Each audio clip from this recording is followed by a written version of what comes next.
Hello, and welcome to this edition of the Armstrong Williams Show. Jim Pinkerton, welcome to the broadcast, and thank you so much for joining us. You know, I always thought of you as a political animal on the cutting edge of philosophy and political trends. And when we read your book and previewed it for the Baltimore Sun a few weeks ago, I said, wow, this man is steeped in the investing and understanding the financial markets. I said, wow, there's so many aspects of humankind. But I was fascinated by your book about directional investing because you believe that directional investing is steeped in culture and history and that you must follow the trends. There are stocks that if they don't do well and you invest in them, if they fail, many people believe America will fail. But I want to talk about your history of the markets and also the concept that really stands out for me. It's really about making money. And I don't care what a person says. I'm not interested in making money. I don't care about money, but they do care about money because they have to pay the bills. They got to live. They got to survive. Talk about this concept of making money in America, because it seems that's the migrant story. They want to get here because the American dream is making that money, buying that house, buying that second home, giving your kid the best education, getting that car you want, getting that little extra that you want. That's what the American dream is about, accumulating wealth. Well, and that's how you end up with a country with a $30 trillion annual GDP, 30 trillion, and a total net worth of the country of about 150 trillion. You know, a lot of people work hard and they want to get ahead, and it's in our bones as a people. The book, Directional Investing, talks about how at one time or another the government and the country has chosen to favor certain industries and make them grow. A good example is the railroads. The first railroad was in the United States was built in 1826, and in the course of the 19th century, we built 215,000 miles of railroads, and that's hard work without steam shovels and so on in the 19th century. And that was a series of political choices made by the states and the federal government, as well as investors, to say we really want to connect the country and industry and move people around and so on. And therefore, in the 19th century, the railroad business was a pretty good business to be in because everybody was helping you facilitate it. In the 20th century, railroads sort of fell out of fashion to a substantial degree, and the automobile and the truck came along as the new thing, and so we built 3 million miles of roads and several hundred million vehicles along the way, more than 700. So at that point, the automobile business and became a big Ford and General Motors, plus gasoline and oil, plus all the part suppliers, plus people laying asphalt. So there's a huge trend there that to be followed. Now it's the internet. And we don't need to speak to the internet. Everybody knows how big that is. And that was a series of choices made. Going back to the Pentagon creating the internet in the 60s, followed by a series of rules from the FCC in the 80s, followed by then the commercial exploitation of the business. And so now, the internet is worth, according to one estimate, $30 trillion and so on. And now you're seeing another trend. It's a smaller trend, but nonetheless, if you're an investor, you might be interested in it, is bicycles. Every time you turn around in the city nowadays, they've carved out a lane of a street into a bicycle lane, and that's they've had to build concrete pylons and. But aren't they not following the Europeans with the bike phenomena? Well, sure. I mean, Europe, in some ways, on some issues, is kind of a leader, and bicycles is sort of a trendy thing. And okay, so again, the famous investment wisdom, the trend is your friend, or as I call it, the direction, same idea. So if people want to ride bicycles, and if they think about, working from home more and they just want to stay in their own neighborhood, not have the long commute, and then bicycles make more sense, well, that's a trend to be both observed and profited from. What's fascinating about what you're saying, whether you're talking about the railroad the automobile, or you talk about air travel. It contributes to America being who we are today, the dominant economic engine of the world. Because what you're talking about is infrastructure. I don't think people really, even today, realize still the importance of the railroad and the importance of transportation and airlines and on the seas, the maritime. Well, yeah, It's what opened the United States to be a dominant force in the early 19th century. It was the openness to capital and investment, and the free capital and investment. It was the opening chapter of the book covers Nevada.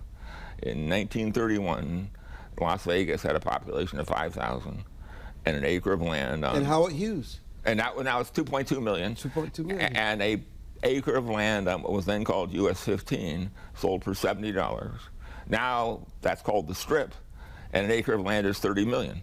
And so they changed the law on gambling. Now, but there's more than just legalizing gambling, creating sort of an enterprise zone. Hold that point, because it is more than legalizing gambling and creating certain enterprises. Don't go away. We'll be back. The secret of directional investing, James Pinkerton.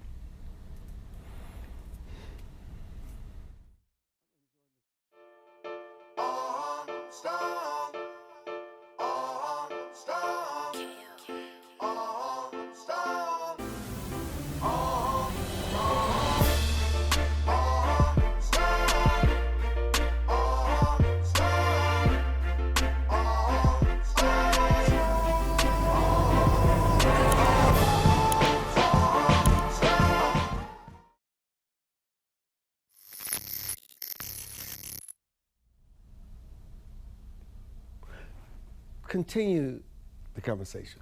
Well, Nevada chose to legalize gambling. They created an enterprise zone for gambling back in 1931. That's not a choice every state makes, every state approves of. Other states have done much different things, but just to focus on Nevada, for example. But the genius of the way they did it was they became a rich enterprise zone within a legal political structure that could defend them. It is easy to create an enterprise zone in Hong Kong or Macau or Goa, India, and then some big country comes and squashes you. We used to talk about what a great enterprise zone Hong Kong was, and then the Chinese communists took it over. So you need to do your freedom opportunity zone within a system that protects it from invaders and conquerors and bandits, and that's what Nevada did. Nevada is, within the Union. It pays federal taxes. It contributes troops to America's wars and so on. And in return for that, they have a kind of loophole on gambling that it's faded now because so many Indian casinos and so on have come along to compete with it. But in its heyday, Nevada got rich on a tweak in the law. And one of the arguments I make in the book is that other states could be doing this too. Other states could be identifying other sectors where they could have some advantage that could make them rich. I mean, you're seeing an experiment in this in Wyoming, where they've passed all sorts of bank secrecy laws, which give Wyoming at least the potential to become sort of a Panama of banking. Wyoming is not exactly Manhattan in terms of the way you think of banking, but they could become one just because of the change in the law. One of the more speculative ideas, I have the whole chapter on this, is in this current political environment with so much polarization. Directional politics in your book. Directional politics. Yes, well, yeah, you could then say, we don't think the FDA applies here. The Food and Drug Administration, all its rules, and simply, again, according to a state constitution, the Supreme Court has had a dozen cases in the last 2 or 3 years where it said the federal bureaucrats have way overreached on regulation. They peeled back the EPA, the OSHA, CDC, the list goes on. And a state that could become an enterprise zone for medicine would make Las Vegas and Nevada look tiny, but I think a state that realized that since from 1953 to 2023, the GDP, the domestic product of the United States, rose more than 700%, the real adjusted for inflation. At the same time, the number of new drugs approved by the FDA fell 87%. So we talk about Moore's law on tech as digital as everything, it doubles every 18 months, and it has, and it's been an astonishing growth in tech, not only for consumers but also obviously for investors and tycoons. The absolute opposite has been happening in medicine. It's not Moore's law, it's Eroom's law, which is Moore's law spelled backwards.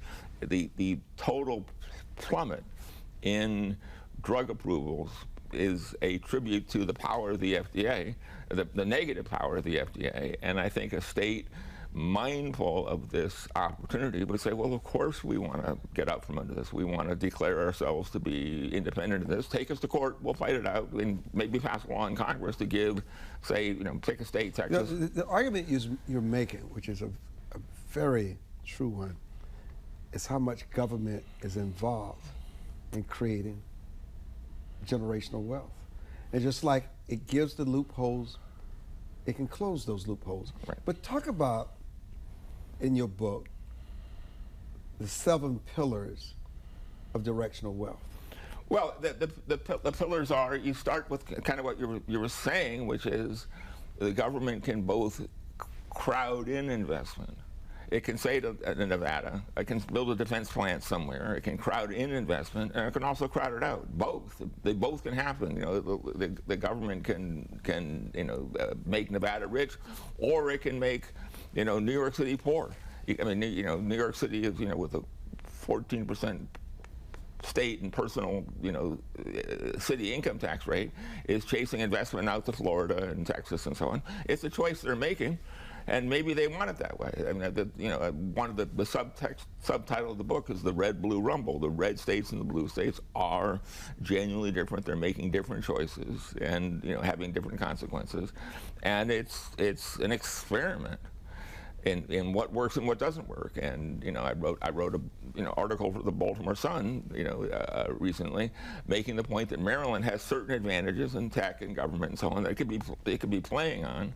That would be its own economic development. If Maryland thought of itself as more autonomous in terms of relative to the federal government, they'd be trying new things, and it would be very exciting. I think all 50 states could be thinking like that, and you'd have, I've compared it to Metcalfe's law, which is a rule of tech, which says that the value of a network is the square of the number of the nodes in the network. So a network of 2 squared is 4, and a network of 4 squared is 16. So this is the theory of how the internet becomes so valuable. It's the more networks and nodes you have, the more valuable it becomes. The United States, if it's just one monolithic federal government, has got a value of 1, which isn't much of a network. A value of 50 states all competing and trying new things. 50 squared is 2,500. So it's the difference between 1 and 2,500.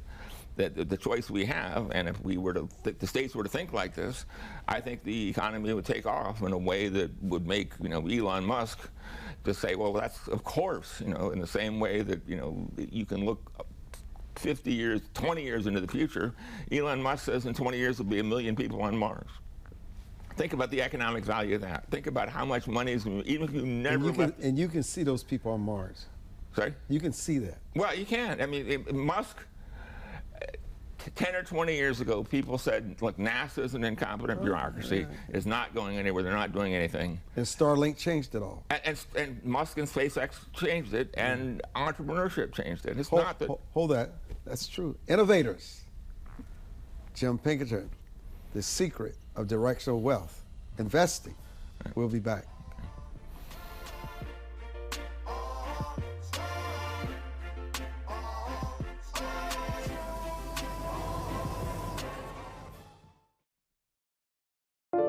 It is easier to build up strong children than to try and repair broken men. The streets are plagued with crime, violence.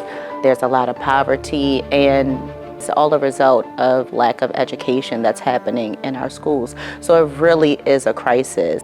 We come from very different political perspectives, but we've come to the same conclusion. And that is, there is a crisis in the classroom. Children are being deprived of quality of life because they're being deprived of a good education. We must solve this problem. It's incumbent upon all of us to join hands together to get this done. We can't afford to wait one more day before we address these issues, because every day we lose another child. Let's stop the politicking. Let's stop the games. Let's really do something to give these kids a real chance at life and being a part of that American dream. We need accountability for funding. Many of the districts where you're seeing very low test scores, students graduating with very low literacy and math comprehension rates, they are receiving a lot of funding. So where is the money going where our kids aren't being adequately educated? If you believe every child is deserving of a quality education, please go to educationjusticefoundation.com.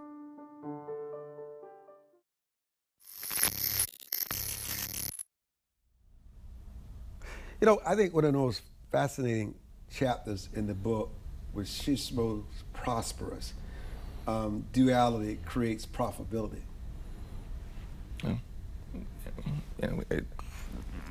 I worked hard on it. What can I say? And I also, the chapter I touched on, we can talk about it again, so it's the politics of this. I think that this does suggest a new way to think of political campaigning, which is to say, make a pledge on the issue, not the candidate. That's true. Yeah. And but then the media, fourth estate plays a huge role in this. Sorry? The fourth estate, the media plays a huge role in that. Well, I think the media. We can talk about this too if you want, or offline.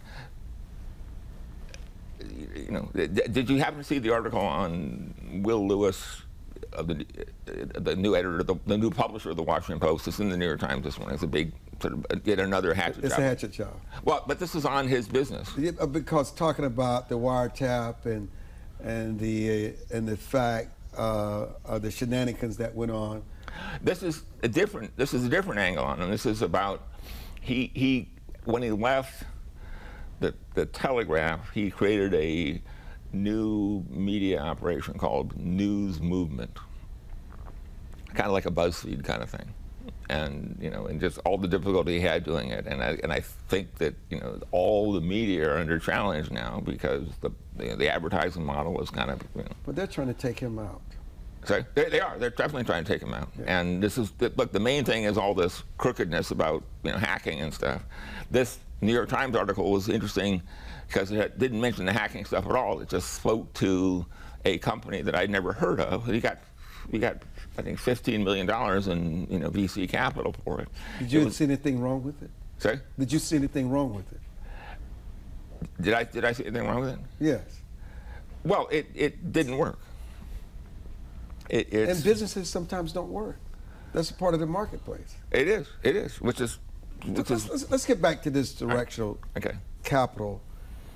How do you follow the trends of directional capital? How do you, because directional capital investing is of less risk. Because when you talk about these corporations, you're really talking about the identity of America. Well, I mean, one way to think about it is just to know things and look up things. For example, I'm a baby boomer, so all my life I've been hearing about the energy crisis. We're short on energy, we must conserve, all this stuff. That was just, I grew up that way. And then you read around and you run across data from the Institute for Energy Research, which is a think tank based in Houston, although they also have an office here in DC, that says that the total value of oil and natural gas resources in the country is 346 trillion. 346 trillion. That's a lot of money. And now resources is a larger category than reserves. Resources is how much is actually in the ground. Reserves is how much is in the ground that's at the current prices worth getting at. What resources gets at, though, is that the oil or gas are in the ground and new technology like fracking comes along to extract it, the price falls and it becomes economic or even profitable to take it out.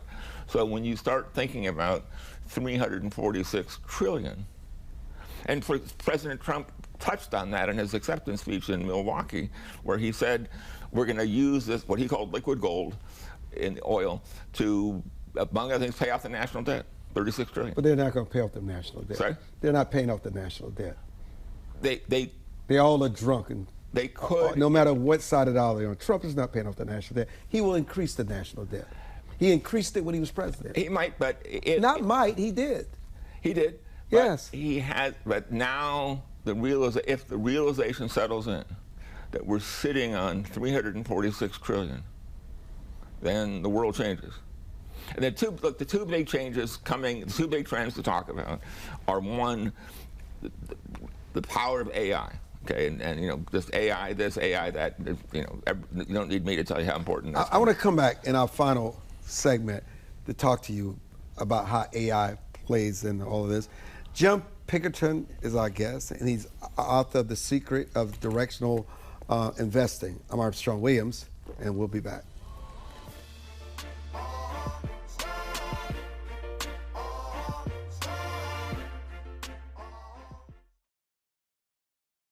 As a home buyer, you need a lender who cares about your home ownership dreams. United Security Financial has been helping families secure their dream homes for 30 years. We're a national fair practice lender that provides affordable mortgages and low down payment programs to eligible home buyers. To learn how United Security Financial can help you secure your dream home, call 1-800-373-4186.